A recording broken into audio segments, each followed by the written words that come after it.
welcome to our third annual Autism Hope Summit. I am so excited about our next speaker. You are going to just love what we're talking about. I'm going to be talking to AlexDoman, and we're going to be talking about music listening therapy, a sound approach to help your child on the autism spectrum. Now, if you are sitting there thinking, music therapy, what is that? Oh, you are in such for a treat. So thank you for being here today, Alex. I'm stoked to be here, Kristen. Thanks for having me. I've known you, I was thinking about this the other day. I'm trying to think, I feel like I've known you well over 10 years. Yeah. Yeah, so, and I love all the different things that you educate people on, but one of the first things I ever learned from you was music listening therapy. So I'm really excited that for those that are watching, because we'll have over 160 countries tuning into this. And so they might never have heard of music listening therapy. So this is a great topic. But before we start, you know, why are you so passionate about what you do and helping the autism community? Well, Kristen, as you know, and as we'll share with the parents and professionals that are here with us for the summit, I'm third generation in my family to be in the field of human development and brain training. My grandfather was a rehabilitation physician and one of the pioneers of early brain injury treatment and actually treating kids on the autism spectrum. My father is the next generation. Robert Doman is the founder of the National Association for Child Development, and working, kind of growing up in the brain business, if you will. As a kid, I grew up with all kinds of kids with cerebral palsy and Down syndrome and autism and various challenges and various gifts. So, you know, these kids were like any other kids to me. They were the kids in my life, and I watched on the knee of my granddad and my dad and other family members their commitment to helping these children attain their potential. And so it's in the Doman blood. And I have a particular interest in the applications of music and sound and their therapeutic benefits for people. So I started researching this with my father at NACD back in 1993. Did a few years of research, worked with about 2,000 clients personally, understanding, really getting my fingers into this clinical work, and then was very excited to develop with the team a new form of therapy that would be very accessible and very effective and enjoyable for our clients. So it's just a life's mission, and I love what it does to help people. Well, I love that I learned about it so long ago, and it's been a huge part of our life. You know, for those that, that are listening, why did you start Advanced Brain Technologies? Well, often businesses start because there's a need and there's a problem that needs to be solved. And my family's work has long involved teaching parents, the world's greatest experts on their kids, how to do therapy at home so that children can get the frequency, intensity, and duration of input that's needed to create meaningful, lasting change. So in that, we wanted a music listening therapy that would be very pleasant, that children would want to do, that would be easy for parents to implement with a professional's oversight, and would be cost effective. So rather than having the cost of having to go to a clinic and do these therapies and take time off and travel somewhere, that we could have a child in their natural environment where they feel most safe and comfortable, with mom or dad or family members helping to administer the therapy, which is quite easy, but it was really just making something very accessible and effective that took less time, took less money, and was more enjoyable and easier to do. And now, when we think about music therapy, I know there's lots of different modalities out there, and as you said, you were looking to fill a gap that wasn't there. What is music listening therapy? Because, often people think, is it just listening to classical music? Is it listening to music that's been kind of altered? Can we give that kind of a deeper understanding? Yeah, that's, thank you for that question, Kristen. And it's an important one to ask First of all, there's music therapy, which is a very different field than what we're in. So often people will just use the term music therapy when music is used in any therapeutic modality. And that's a specific discipline with music therapists that have done undergraduate and graduate or doctoral work in a specific method of active music making with a patient in a clinical setting for very specific goals. What we're doing with music listening therapy is taking pre-recorded music. In our case with the listening program and In Time, which we'll speak about, pre-recorded music that we've done the original arrangements or compositions on, done the recordings in high definition, very high quality sound, done in unique ways so that we can then alter the music after we've recorded it. And that alteration is called acoustic modifications. So the way to think about this is music and sound have some primary components. We have the volume or the amplitude, how loud or soft the music is. We have the frequency, which we think of as pitch. Are there high tones or are there low tones? We have the temporal aspects of music. So what's the timing or the beats per minute, the time intervals within the music, and then the spatial aspect of the sound. Where is the sound in relation to myself? And what we do is we record the music to a very specific band of frequencies, depending what our goals are for the particular recording.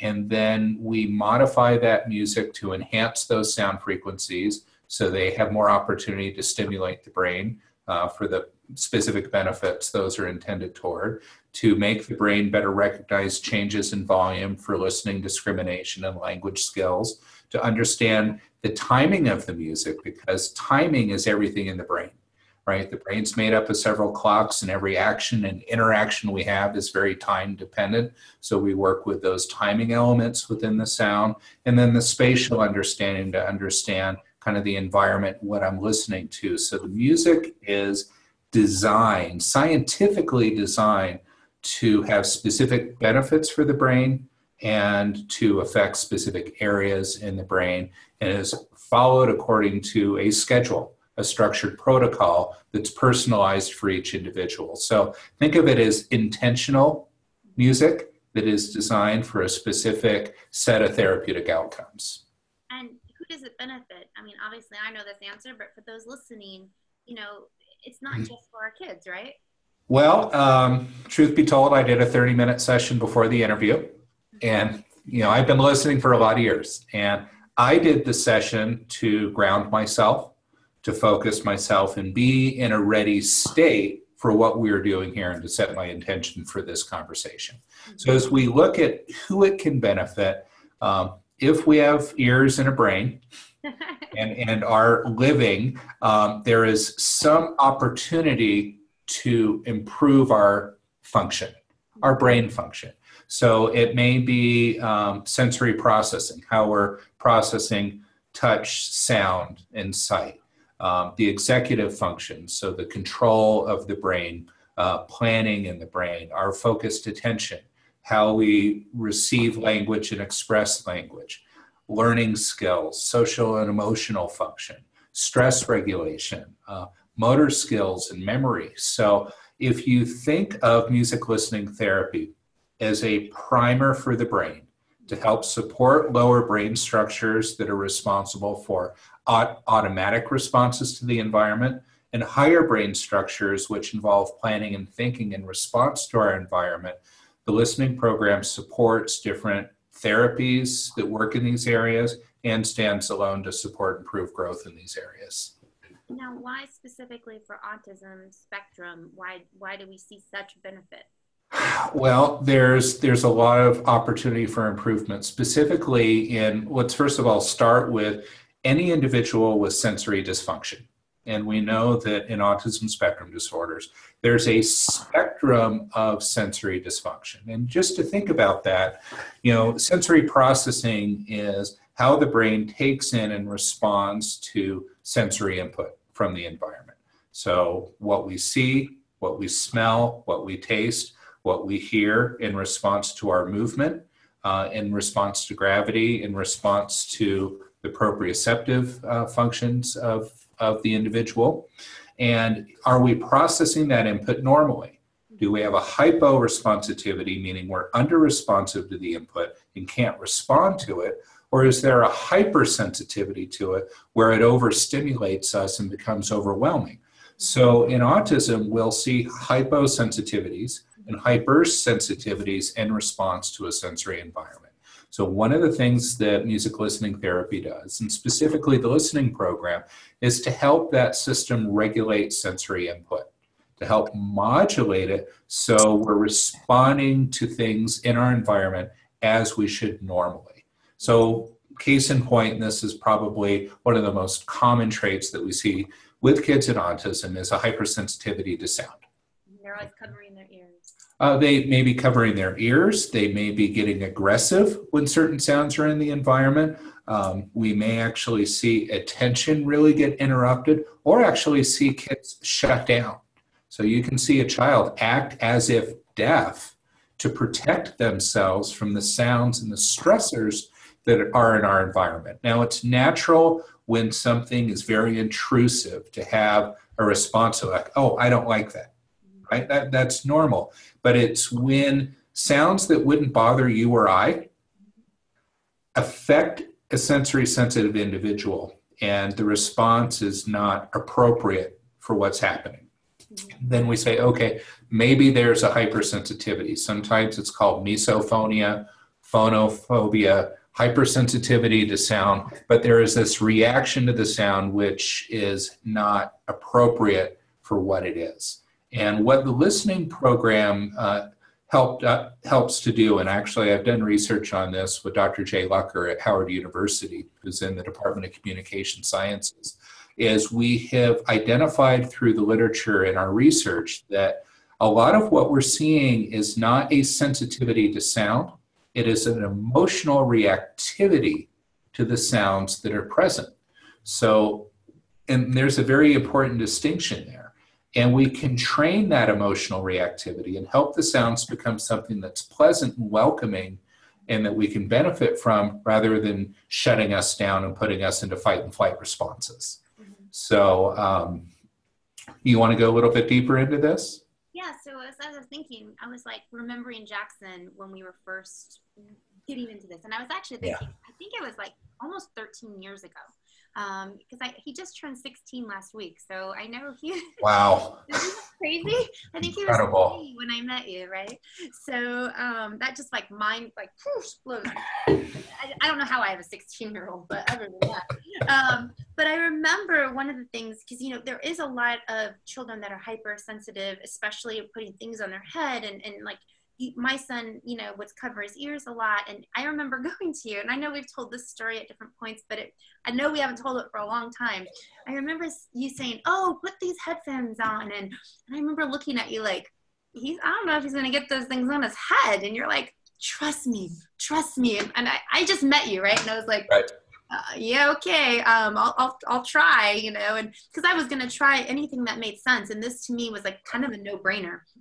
And so you said, no, I promise, like once he starts to feel a certain way, it's just his whole body is just going to start to relax. And so I remember like at first you said, just turn the music on the headphones and just kind of put it on gradually. And I remember, and I've said this before, if anyone's ever heard me, it was as though it was like melted butter, or melting butter. It was just like, he just just melted right into it, you know? And you know, in that moment, he started loving classical music. He always asked and wanted it. Anytime he started to get upset, like that would be the first thing, almost like he knew to take care of himself. And I can even remember being on an airplane once and thinking, well, he's super sensitive to sound, so I'm going to just bring my, you know, classical music, you know, from ABT and put it on. And I remember like, I said, oh, do you want your classical music? Because that's what I just called it. And he very well behaved, thank goodness. Back in the day, especially, it seemed easier than it is during puberty, because that's a whole other topic. But, you know, I remember leaving the airplane, and at that moment, he was eating cultured vegetables and listening to classical music. And this lady, she's like, you have the most sophisticated child I have ever seen. And he had like almost no language, like super limited. Like he could ask for classical music, he'd ask for cultured vegetables. Like these were some of our first words. And I remember, and Jackson's like smiling, you know, and like she said hi, he said hi. I'm like, come on, hurry, let's get off the airplane. We faked her out, you know, and like I just remember being like amazed, like, oh, that was like my like that one. I'm sure I've had others, but that's like one that stands out as like, oh, I'm a good mom moment, you know, like my kid likes classical music and cultured vegetables. But, you know, I don't know, you know, I obviously I've learned the science behind this, and, you know, parents out there, to me, it was like, okay, I learned it. Great. I just wanted to know why it worked, how it was going to work, how it was going to benefit my kiddo, because, you know, and you can't go wrong with, in my mind, you can't go wrong with your music. I also want to say one other thing. And I won't say the company one, because I just can't remember what it was called, but I remember taking him somewhere else. And I remember telling you this, like the reason he won't put these headphones on is I had tried this quote unquote other music listening, whatever it was.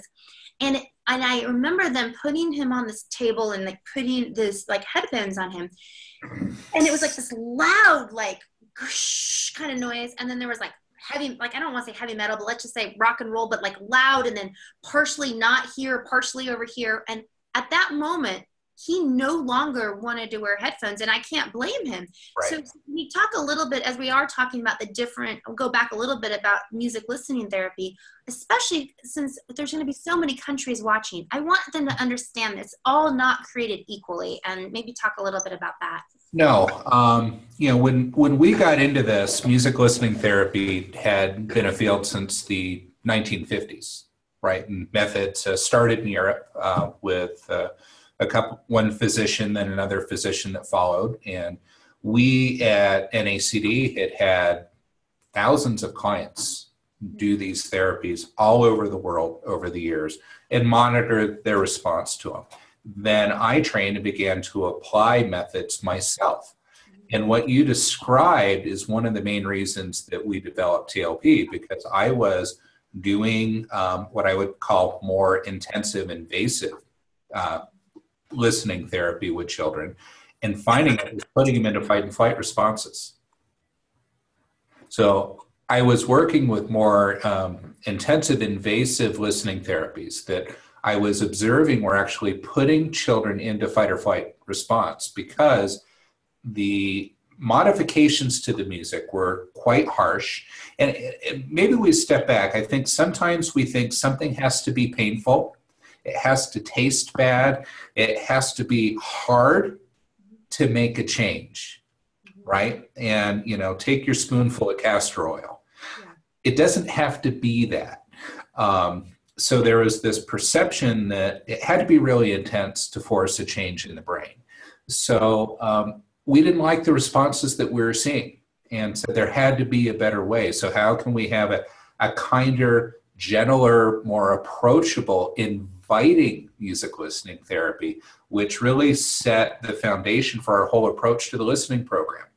So we wanted to create something, and this is very important in a distinction of TLP, is we incorporate something called, in the listening, an ABC modular design. Mm-hmm. So as you know, a listening session is 15 minutes once or twice a day, or 30 minutes once a day. That's broken into 15-minute modules.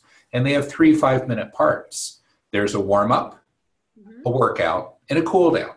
It's just like physical exercise. You don't jump into a heavy, hardcore weightlifting routine without stretching, without getting your heart rate up a bit slowly and easing into that. And you also want to cool down after your intensive training session. So we ease the children and adults, because this is for all ages, into their listening sessions, and then gradually increase the novelty and the challenge to the brain.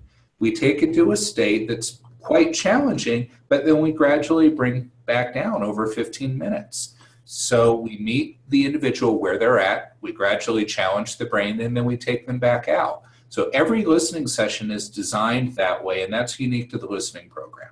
Something else that's quite unique is that the music is created for it. It isn't licensed classical music that was created for entertainment. This is music created for therapeutic benefits, with a whole team medical doctors, working with therapists, working with sound engineers, working with musicians, and every moment of that music is created for a specific outcome. So it's very intentionally designed to do what it does. It's gorgeous. So you want to hear it, you crave it. As we know, the brain has a mechanism that makes us desire certain things, right? So, and with a lot of our kids, we see it too. A lot of our stimming behaviors come from feeding that reward feedback loop. Well, the music can positively feed the reward feedback loop and create an intrinsic motivation to want to do it. So that when you put these headphones on, right, these look familiar? They do. That you see these and you anticipate something great is going to happen when I put them on. And the moment the music starts to play, you go to a different place. You go into a state of focused relaxation, and the music takes over. You get to escape and do art, relax, just enjoy the process, and then move back in to whatever you were doing in your day. Well, what I also love about you just showed the headphones. This is what anyone that's watching, this is like what got me super excited when I first learned. There's something called bone conduction, and I don't know why I get so darn excited about this piece. Sure. Okay, so yeah, that little button right there, it's not even a button, it's like a little vibrator thingamabobber that goes. That's right. Right? And it's so cool because so many of our kiddos have issues with their middle ear, and that just bypasses everything. And how I often think, and you can laugh at me because this is how I think about it. So when you plug your ears and you kind of talk and you hear your voice and you kind of hear that echoey kind of noise in your head from your own voice, that is bone conduction. And so it's like, am I wrong? That's how I think. No, you're right. I mean, we have two ways that we hear. We hear ourselves when we speak through bone conduction, primarily. Then we hear the reflections of our voice in our environment through air conduction. We hear others through air conduction. So we have two natural pathways of hearing. And actually, we learn how to hear and listen in utero through bone conduction.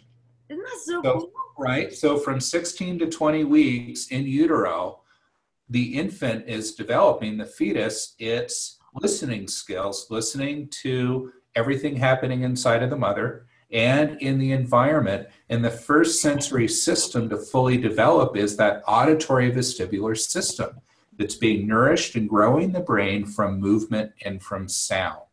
And it's through bone conduction that hearing first develops and how we first experience sound in the world. And it's not until after birth and we leave and we enter this amazing environment around us and we're out of this safe little cocoon that we hear through air conduction. So developmentally, it's very important to use bone conducted sound for children that maybe have had developmental delays, as our kids on the spectrum can have. And if there's delayed communication and emotional connection and challenges in this way, we're going back to a very foundational sensory stage. So we provide a very safe foundation through bone conduction combined with air conduction. But the bone conduction is doing something very interesting, and that is providing stimulus through the vagus nerve. So that's a cranial nerve that connects the gut brain, right? You talk a lot about the gut in the summit, to this brain. And it is that super highway of sensory communication. And we're able to ground that emotional gut brain with sound and to help improve that regulation through the bone conduction. So it's a way to access the autonomic nervous system to help create a relaxed state, to help individuals go out of fight or flight, and it just feels good. So, and all it is vibration. It's the sound coming through this bone conductor in addition to the headphone on the side, and it's the same stimulus, it's the same music, but we feel this and we hear this. I love that. And I think that's why Jackson kind of melted like butter when it was all on him. And I didn't have to worry, was there a middle ear issue or can he hear it? I knew that no matter what, he was getting some piece of that. So can we talk about some of the benefits? I know with Jackson, we saw fine motor skills increase, attention increase, calming and anxiety increase, or anxiety decrease. So, what what benefits, from the thousands and thousands of children, of all ages, what are Yeah. some top benefits you've seen? I'm gonna talk a little outside of the box of, generally we talk about kids. Mm-hmm. And we had the most amazing case report in the past few months from a 54-year-old man on the autism spectrum. And you'll see it on our website, this beautiful picture of him with his bone conduction headphones on and this gorgeous smile. Now, what's significant about that smile and the reports that we had is initial J was very aggressive. And he doesn't have language, difficulty expressing his emotions. And when he feels threatened, when he feels uncomfortable, he gets violent and aggressive. And he's not able to use his words, so he uses his physicality to respond to what's happening around him. And what the reports were from the therapists, he is in an adult institution where he works and has jobs and social interaction and relationships, but he changed, he transformed, he became calm. He was able to begin to express himself in new ways, and not with physicality, but with caring and in a gentle nature. He became more approachable, and the staff working with him felt more comfortable and safer because he felt safer. So why that's important is we have to remember that brain plasticity allows all this to happen, right? The brain can change. The brain changes in response to its environment, and it isn't just in our kids. So, if we have older parents with adults on the spectrum, we've seen many, many, many case studies with beautiful responses to music listening therapy. But let's step back to our kids, okay? What are we looking to improve? With autism spectrum disorders, we're looking at abnormal responses to the environment. We're looking at communication, social and emotional regulation, focus, and we're looking at learning. Across the spectrum, we see benefits. Now, the question is, what's the mechanism of action? What's happening? And the answer is, we in the field don't entirely know. So let's maybe step back and think about this. If we feel stressed, right? If we haven't slept well, if we haven't eaten well, our attention is affected. Our resilience is affected. Our ability to communicate, to think, to process what's happening is severely impacted. So when we put on the headphones, we do the 15 to 30 minutes of music a day, and we go through the developmental progression. We're going in and working from the bottom up, from the brainstem to the pons, to the midbrain, to the cortex, to provide very gentle global stimulation to not only the auditory regions in the brain, but the associated areas. So all of the areas of the brain are benefiting from the music, and we're supporting all of these areas of function. So think of it as a primer for everything else that we're doing. So occupational therapists will use the listening program in conjunction with sensory integration therapy. ABA therapists or families doing Sunrise will use the listening program prior to treatment sessions. Speech language pathologists use it in conjunction with speech and language therapy. We can go on and on. It's an adjunct. We see applications of the listening program in combination with HBOT, with hyperbaric oxygen therapy, and go across the board. So it's a great adjunct to other interventions, but as a standalone, it is a general support for the brain, primarily working on the autonomic nervous system and then also the central nervous system. What I love about it too is it's home-based. So right. I remember when I was telling the story that I had to take Jackson, to this clinic place, there was nothing for me to do. I mean, I had to stay. I actually drove out of state with my son, and I had to stay there. I think it was 10 or 15 days. I can't remember. It was so long ago.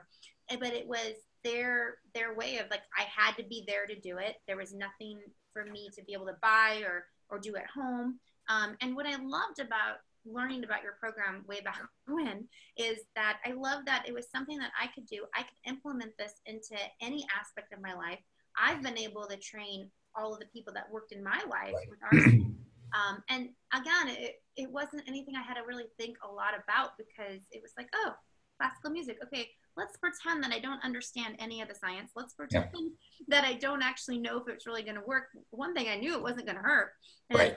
And yet it was something that has been such a blessing in our son's life, because the fact that, how cool is this? I want people to think about this. How cool is it that our children can be introduced to beautiful classical music on top of it actually being beneficial and therapeutic to them? And so I want to talk about some of the things that I know you have a little bit of research on, the listening program and toilet training, which, oh my goodness gracious, I can't imagine people not sitting there going, excuse me, wait, what did you say? Toilet training. Like, Jackson was potty trained at 8. Let me tell you, it was 8 long years, and it's almost the equivalent of having like 5 kids. And I swear I got a $500 a month raise when he was finally toilet trained. So I want you guys to listen to this part. Okay, sorry, I get very excited. Now, well, this was fascinating. You know, for those that are listening, we've trained thousands and thousands of providers working globally that have helped over 1 million families and counting, right? So it's amazing the reach that this has had. And this is the 19th year of the listening program. So there's a lot of history and a lot of research now, much more than the beginning. But we started getting anecdotal reports. As you know, Kristen, the music is organized in different sound frequencies. The low frequencies, which are subcortical brain area support. So the low sounds that are very grounding and calming and more physical, right? And then we call that the green zone. Then the orange zone are the speech and language frequencies, you know, where communication happens. And the red zone are the higher frequencies, which is more related to executive function and creativity and higher thought. And we had a lot of reports when families were in the green zone, this what we may call sensory integration, grounding, sensory processing zone. The kids were potty training that hadn't been successful at potty training during this period of the program. So enough of these reports were circulating in the provider community that a nurse in the UK that worked for the National Health Service, the NHS, decided to do a research study. Now, it just happened that that nurse was the UK's leading expert on continence therapy, especially in kids. And she conducted a study funded by the NHS to explore if the listening program using bone conduction would be an effective means to help assist kids in being better able to toilet train. Now, emphasis on better able, okay, not to successfully do it. So they took, I believe it was 11 or 12 kids, ages 7 to 11. And they did a, what we call a cycle, or a 25-hour regime of the listening program, which happened over the course of 10 weeks to see if maybe behaviorally they would be more ready to toilet train. Now, the kids that were selected were primarily on the autism spectrum. They may have had some comorbid diagnosis or other needs. There were a lot of kids on the spectrum. And over the course of the protocol, 7 out of 11 of the kids toilet trained. Wow. They didn't have an expectation that any would, just that they would be more ready. Now, these were the kids that were not successful in the NHS continence protocol, meaning they were the toughest cases. They were not responsive to intervention. So let's see if this can work. So 7 out of 11 over the course responded with successful toilet training. The other 4 improved. And as they did another course of treatment, they all successfully toilet trained. To me, that's like, as a parent, that's one of those hugest victories. And it's something that I know when my son, you know, now I don't know how come my son got potty trained. It was one of those things where I tried, and then his dad was like, okay, you pee in a toilet. And he's like, oh, I don't even know what clicked. It was like, clearly nothing I did clicked. And it was Jackson was just making the decision. That was behavioral. He did the same thing with like his bike riding. Like I would get on the ground and like be like, come on. And then dad walked out and was like, foot, pedal, go. I'm like, Okay, I literally Yeah. set the ball up for this for like 2 years. Like, but I don't. But I just know that those were big, big moments, and for any family out there, I mean, trust me. I mean, it was 8 years, and I know some of you are still on that journey, way later than that. But I know that it's totally possible. And when I hear stories like this, it's just those are moments where you go, okay, I'm not giving up. I may not have to change diapers forever. And we don't know why our kids' brains click at certain points, and why one thing works and for one child and it doesn't work for the other. But I've used this analogy before. It's like setting up, if you're playing volleyball, you're setting up, for the person to spike it. And Right. you don't know why. And I love that. And I want to talk a little bit about, the evidence base, because you're going to have, parents out there going, well, okay, it sounds all nice and dandy and, but really, what's the evidence that any of this is going to work? Well, first of all, it's not going to work for everybody. And not every kid that does a listening program is going to successfully toilet train. Mm-hmm. Okay, so I think that that's very important. As the leader of the team that created the program and who runs the company, I'll be here to tell you it's not going to help all your kids. Mm-hmm. It simply isn't. Do we have the potential of significant outcomes for your kids in some area? Absolutely. So let's talk about the evidence base. There are different degrees of evidence base today, and evidence-based practice has become a very important topic for good reason. Now, the first thing that I'll say is, Kristen, if we waited until we had double-blind, placebo-controlled, gold standard clinical trials with a listening program with children with autism, I would be here to tell you we would not have helped a child yet. Wow. There is a point in which you have to decide that the method, the theory, and the approach is sound, that it's, first of all, safe, and that we begin to practice in a responsible way. It's one of the reasons why we required providers to work with families to oversee the program, that we certify and that we train to hold their hand, that are trained therapists that are going to be an expert in their own area, but also become an expert in TLP to assist them. So we'll begin with that foundation. The other listening methods over the decades had shown enough benefit to say, yes, there is here. There's something to work from. So as we modified the program, we did internal studies first. Okay, internal trials, meaning we organized the research. And we did control group and experimental group to see what the benefits would be in different populations, and they were very good. And we had enough success that we felt comfortable bringing this to parents. Then as we brought this to parents and trained practitioners, independent researchers began running studies. So when we talk about an evidence base, we are not funding studies.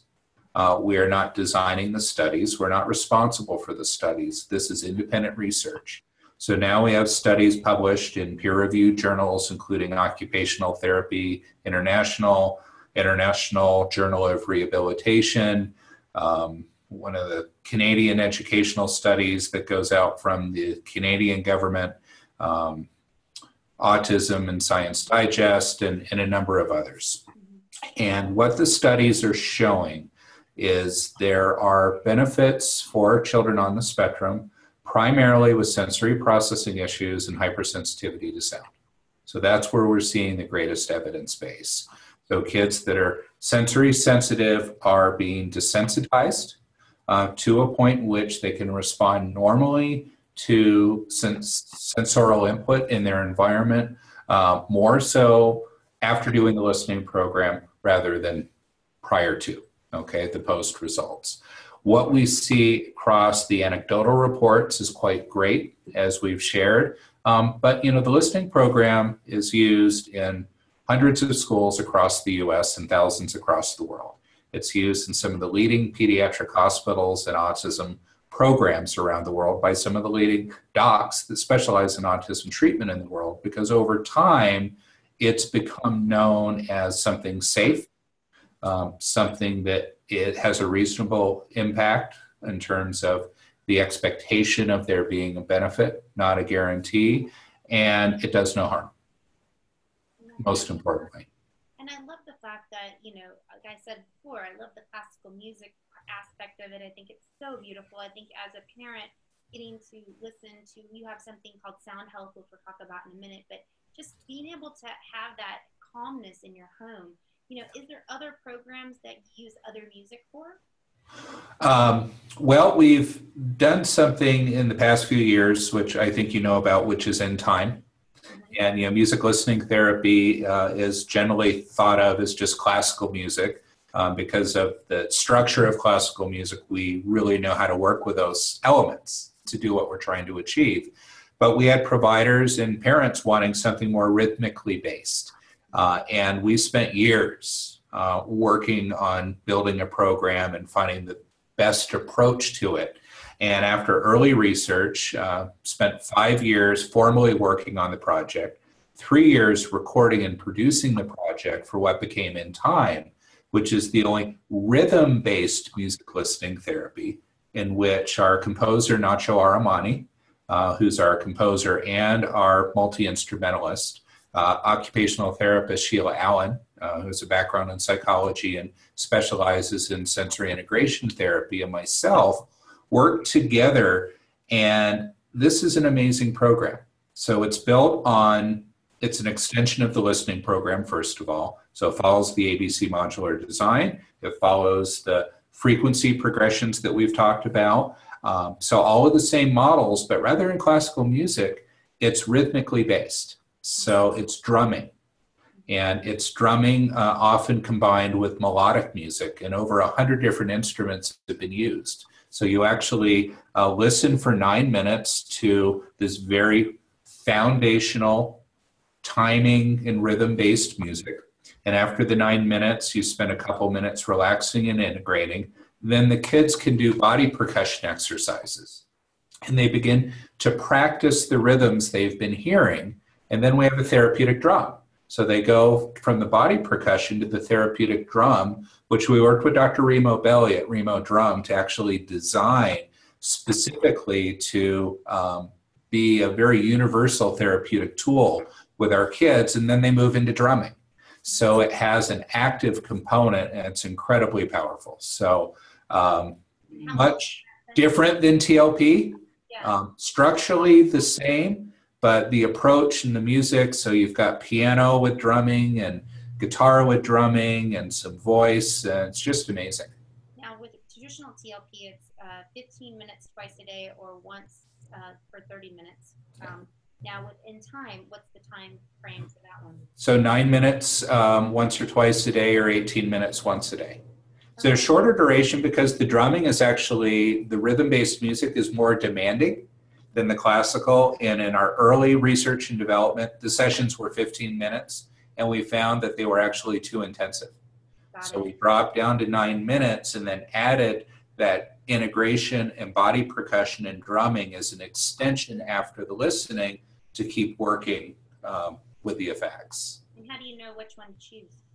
Well, that's an interesting question. That's where the provider comes in. So, the listening program has 4 core programs: our Spectrum protocol, the Achieve protocol, level 1, and now In Time. So for our clients that have more motor challenges, okay, so they're dysynchronous, they may have more kind of timing and coordination and balance challenges, we will tend to lean toward In Time over the classical music in TLP. And also for like kids like Jackson that have been listening for years to the listening program, they're ready for a new challenge. They're ready for some novelty. And we bring that in. And now we do cross-training. So we combine the classical with the rhythm of In Time, doing TLP and In Time in the same day with the same child as a more advanced protocol. So they begin intermixing. And something that's a pretty exciting development is we now, as you know, the listening program and In Time come on an iPod. And now we use an iPod Touch, and we build custom playlists for the families. So the provider helps choose what programs we'll use over time. Then they can intermix the protocols with the help of the provider on that iPod. And that's what I love about it. It's just so easy. It's like there's an iPod, which we all kind of know what that is, right? And I don't know, maybe other countries out there, but I know that They're accessible. all over. And then they have, you know, and the headphones that you saw. I Yeah. mean, that's basically it. I mean, it's not, unless you do the end time and then you get this really cool looking drum. Yeah. Drum is really pretty, and as a woman, I'm like, ooh, I like that. Right? It's And nice. I was like, ooh, he gets to play with that. That's so cool. And so, you know, and that's what I love, you know. And so, how do families access the whole program, the listening program? How do Yeah. they? So that's a great question. One thing we didn't touch on is you can now do the listening program online. Oh, that's right. I forgot because Yeah. I have everything, so I forgot So, you can do. so you can have an iPod Touch with everything preloaded on it, or you can get a subscription. And with a subscription, you pay month to month or year to year versus a one-time purchase of the program. And all the different programs, except for In Time right now, and that's coming, are available in that platform. So you subscribe and it's streaming. And there's an iOS app for your Apple device and an Android app for your Android devices, or you can listen on the computer. And all you do is log in, press play, and whatever you're supposed to listen streams to you. And you just plug in your headphones, correct? You just plug in your headphones to your device. So, you know, really it's as easy as speaking with a provider. So if you know a provider of the listening program or In Time, speak to them about how the programs may benefit their children. And there are different intake processes that are used depending on the background of that provider to kind of match a program for the family. If you don't have a provider near you, you contact us at Advanced Brain Technologies, and we actually have providers that we recommend and work directly with that'll help you. So they do an intake, which can be done remotely or in person. They select the programs and build your custom playlist or create your TLP Online account, order your headphones, and then we choose protocol and a schedule. And then once you get going, the provider will work with you. They'll interact with you weekly to start, and then kind of move to every couple weeks, then to monthly. And the more you get a handle on the program, the less contact you need with them. But over time, they're training you to become the expert as the parent. But they give you a strong helping hand and a resource to count on to understand what to do, how to make program modifications, to know what the right activities are to do during listening, and as things come up, to answer your questions and to help you out. So really, really easy to get going. And once you've got it, all you do is put on headphones, press play, and do your listening. It's very simple. Do you have to use, because I actually don't know this one, because I didn't know I knew that you had where you can buy the subscription and stuff, but because I have the equipment, I didn't really pay much attention to that part, right? Right. So can you buy, like, can it just be any headphones if they can't get the bone connection, or do they? So it's a great question. And as we know, the bone conduction headphones are custom made, they're hand built, they're not inexpensive. They are a therapeutic tool that's an investment for a family, and not every family can utilize those. Mm-hmm. But it is important that you use a pair of headphones that we have tested and approved. Mm-hmm. So when you do the online subscriptions, you actually order your headphones as part of the process, and there's approved headphones that start very, very economically, and kind of a midpoint of a very high-end non-bone conduction headphone, and then the Waves bone conduction headphones from ABT. So there's a range to meet different budgets. I love that. Yeah. That to me, because you didn't have that a long time ago. I'm just saying. So you guys right now are really lucky, because back in the day, it was like you got this or you got nothing. And so well, and that's, and I think what's important is this is not a static method. No. What the programs change, the music changes and builds on the DNA of what the listening program is. Mm-hmm. And as we learn and grow and work with these thousands of practitioners and countless families, we're modifying in response to those experiences, but also in response to people's needs. That's what I love about you guys, though. I mean, that to me, back in the day, that's what you had, because it was the best, and then you figured out another best, and then you figured out another best. And that's because there's a saying that says, if you stay stagnant, you die, right? Right. And so you're not growing, you're dying. Yeah, you're constantly reinventing. And the other thing is you're listening to feedback, because there's people out there that said, you know what, I really want to do this, I just can't afford it. And now you made a way. Plus technology continue to grow, because honestly, back in the day, we didn't really have the availability the way we have with iPads and everything else. Yeah. Well, it's, we started working on this in actually the early 2000s. It Wow. wasn't until there was a ubiquity of smart devices Mm-hmm. that data connections and data costs were significant, had the bandwidth, for a low enough cost that you could actually stream. So if you have an internet connection that can stream Netflix, you can stream TLP and just do a month-to-month plan and get started. I've always loved talking with you. I mean, as people know, he's one of my dear friends. I absolutely respect him. I learned so much from him. He's been a mentor of mine. I can't say enough great things about him. And so, but I want to tell you guys, he was on last year's summit and the year before, but we were talking about all different stuff because Right. the guy knows a ton of stuff.